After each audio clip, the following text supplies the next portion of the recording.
Friends, welcome to Biology Made Easy. Today this video will discuss the different functions of the cell membrane.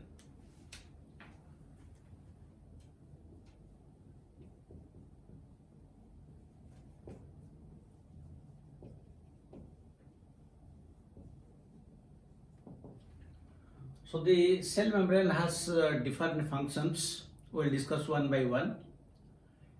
In case of animal cells, this cell membrane is the outermost one, while in case of plant cells, it is present inner to the cell wall. So in case of plants, the major function of protection goes to the cell wall. But in case of animal cells, since it is the outermost wall, so it will protect the cell from injury. So that is first point, that is a protection from injury. This is number one. Now the second important point is, in case of multicellular organisms, the different cells are attached with each other. That is why they give rise to different types of tissues and other things. So how these different types of animal cells, they are attached and they form either desmosomes, gap junctions, tight junctions. How these are possible? It is possible because of adhesion. That means the second point is that is the cell membrane of adjacent cells.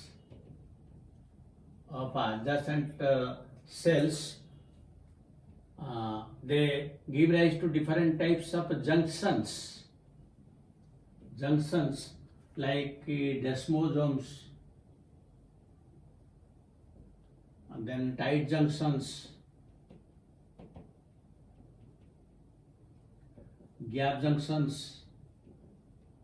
So this is also one of the functions of the cell membrane. Now the third point is compartmentalization. Compartmentalization. This is also one of the very important functions of the cell membrane, and this is also one of the major differences between the prokaryotic cell and eukaryotic cell. Most of the prokaryotic cells, they are mostly unicellular. So suppose there is a single cell, then when it divides, two cells are formed and they are separated. But what happens in case of multicellular organisms? In case of multicellular organisms, suppose this is one cell, now it will divide into two cells. But they will not be separated. They will divide into 4 cells, not separated. Then again they will divide 8 cells, 16, likewise they will go on dividing. They will give rise to, the single cell will give rise to tissue, then tissue system, other things. That means here the single cell which was present, now it has been divided into 2 compartments. How? Because in between them one cell membrane is formed. Again they were divided into 4 compartments, because again the cell membrane is formed. This is known as compartmentalization. And this compartmentalization takes place in case of multicellular organisms, but not in unicellular organisms. Now another important thing. Now this is a single cell, eukaryotic cell. In eukaryotic cell, different types of organelles are there. Now suppose this is the chloroplast. This is chloroplast. How can we tell that this is chloroplast? Because the chloroplast is separated from the rest of the cytoplasm by means of a membrane, so that the thylakoids, the grana, the stroma, they are confined to a particular place so that it can carry out the function of photosynthesis. It is not mixed with other things. Similarly, there is suppose this one.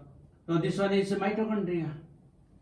So the mitochondria is separate from the rest part because it is delimited by one cell membrane, so that all the enzymes, everything, they are present within the confined space so that it can carry out the respiration.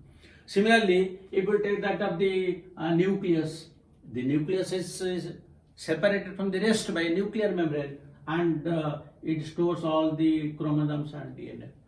This is known as internal compartmentalization. Internal compartmentalization. That means, say, there are compartments within compartments. These cells are compartments, and within each cell there are further compartments in the form of the nucleus or different organelles. This is known as internal compartmentalization, and this internal compartmentalization is the characteristic of eukaryotic cells. They are not present in case of prokaryotic cells. So this is one of the important functions of the cell membrane. Then the next function is permeability.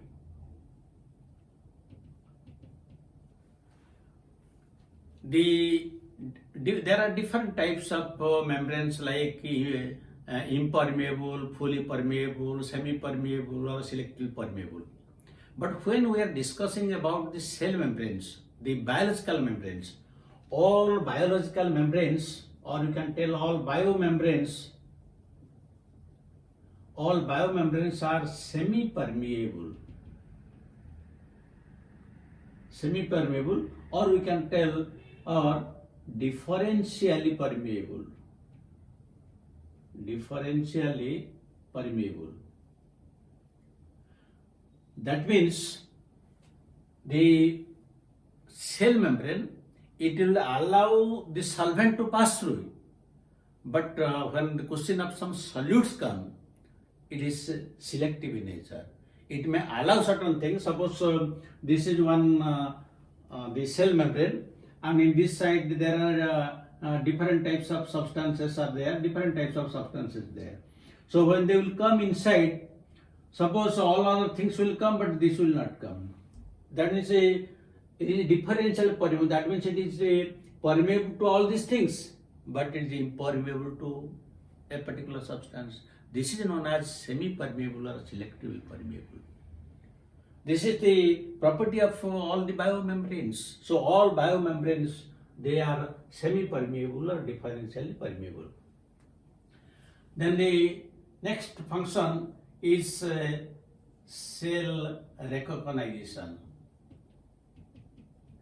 Cell recognition. Now this cell recognition is very important and function of the cell membrane. Why? Because it is the property of the cell membrane to distinguish between self and non-self. That means whether the incoming cell is of similar type or is dissimilar side, whether it will be attached with it, or whether it will accept it, or whether it will reject it. All these things are the property of the cell membrane. Very important property. Suppose if you take the case of white blood corpuscles, WBC. The WBC, it can distinguish between germ cells and also the somatic cells. That means it can distinguish what type of cell it is. If you take the case of RBC, now the RBC, on the surface of RBC there are the glycophorins, and they can distinguish the antigens. That means the cell membrane, the biological membranes have different, they have different types of proteins which can distinguish between self and non-self, and whether it will be accepted or rejected. That is the one of the important properties of this cell membrane, that is cell recognition. Then the next property is it can function as a energy transduction. Now what is this energy transduction? Inside the cell, the energy is formed. Suppose you take the case of a chloroplast. During photosynthesis, energy is formed, ATP is formed through the thylakoid membranes. Now this is a thylakoid. So within these thylakoid membranes, the ATP is formed because there is movement of electrons. So the movement of electrons and formation of ATP, it takes place through the membranes. And similar is the case in case of mitochondria. In mitochondria, when there is oxidative phosphorylation, all the cytochrome enzymes, the movement of electron, all those things take place in this, that is the mitochondrial inner membrane. So that means the synthesis of or formation of ATP, the phosphorylation process that takes place in the cell membranes or in the biological membranes, and the common examples are chloroplast and mitochondria. Then another function we can take that of the receptors. Receptors. On the surface of the cell membrane, there are certain protein receptors. When some water soluble substance will come, that means the receptors which are present on the surface, they will give a message to the cell that a particular substance has to go inside. So who will carry that message? That message will be carried by cyclic AMP. The cyclic AMP will carry the message to the cell that some soluble substance has to go inside. So here we can tell that the hormones, they are the first messengers of the cell, while the cyclic AMP, that is the second messenger. These are also very important from examination point of view. So this is also one of the important functions. Now the next function that we'll discuss is that is membrane transport. Membrane transport. This is a very important property.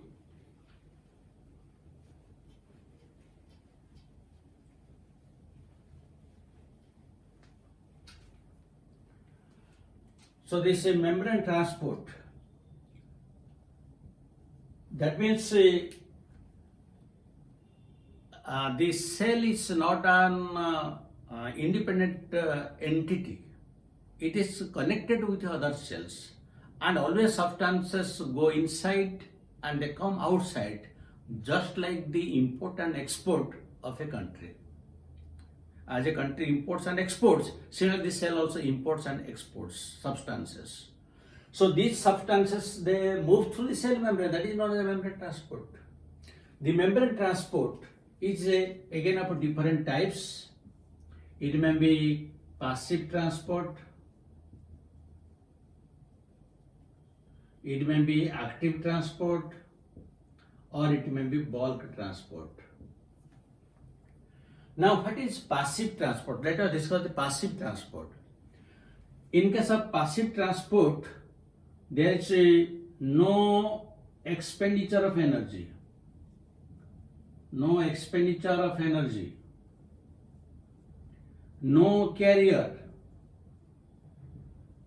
And always it moves from higher concentration to lower concentration. From higher concentration to lower concentration.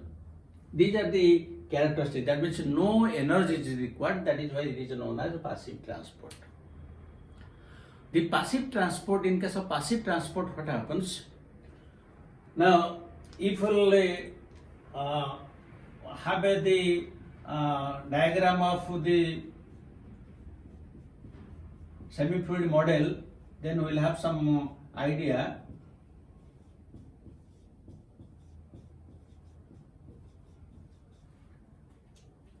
So here you see these lipids, these are the polar heads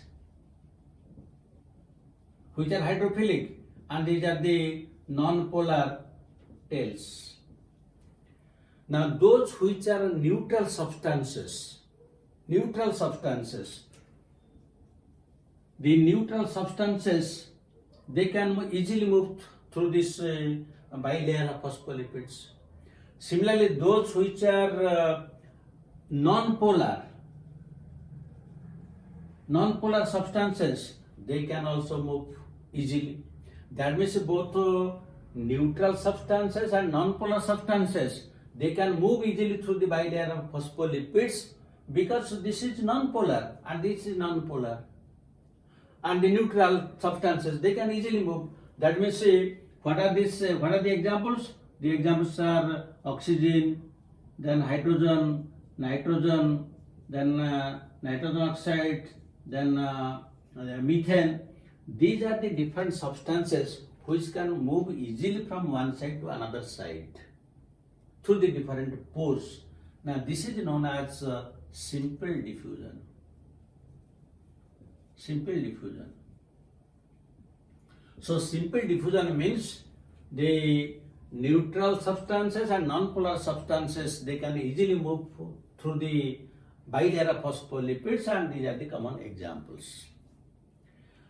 Now, when water has to move, that is also coming under the example of the simple diffusion. But for the movement of water, there are some specific proteins known as aquaporins. Aqua means water. Aquaporins, and through these aquaporins, now suppose this is one aquaporin, and through this water moves. And when water moves through aquaporins, that is known as osmosis. Osmosis. So in osmosis, water moves, and through the help of aquaporins. So both are coming under the simple diffusion. But there are there will be large polar molecules. Now these are polar, these are non-polar. If there will be large polar molecules and they have to go, how they will move it? Passively. So for that, there is another type of this passive process, but that is known as the third type, that is known as facilitated diffusion. Facilitated diffusion. Now it has been seen that certain substances, they move more rapidly into the cell than other substances.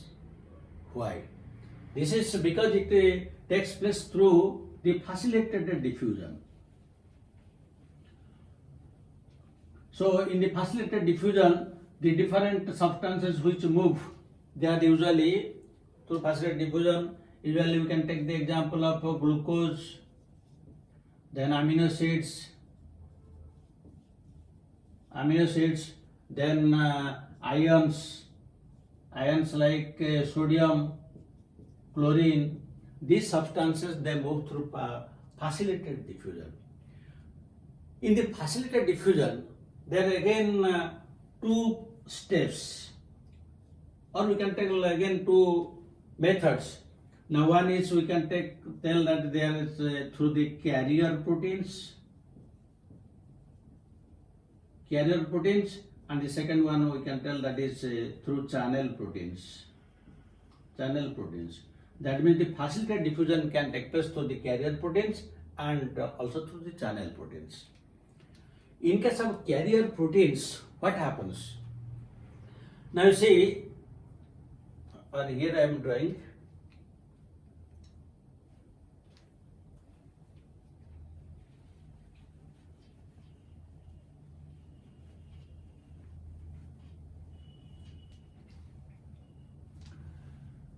Now this is the bilayer of phospholipids.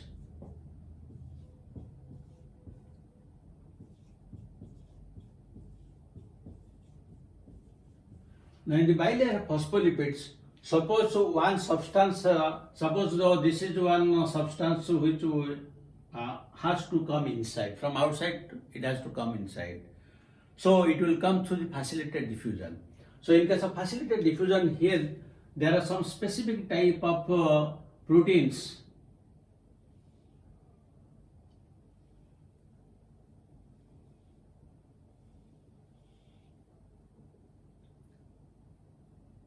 Now this is one protein. and it is opening this side. Now this substance which has to go inside, now that will come to this, it will be enclosed here.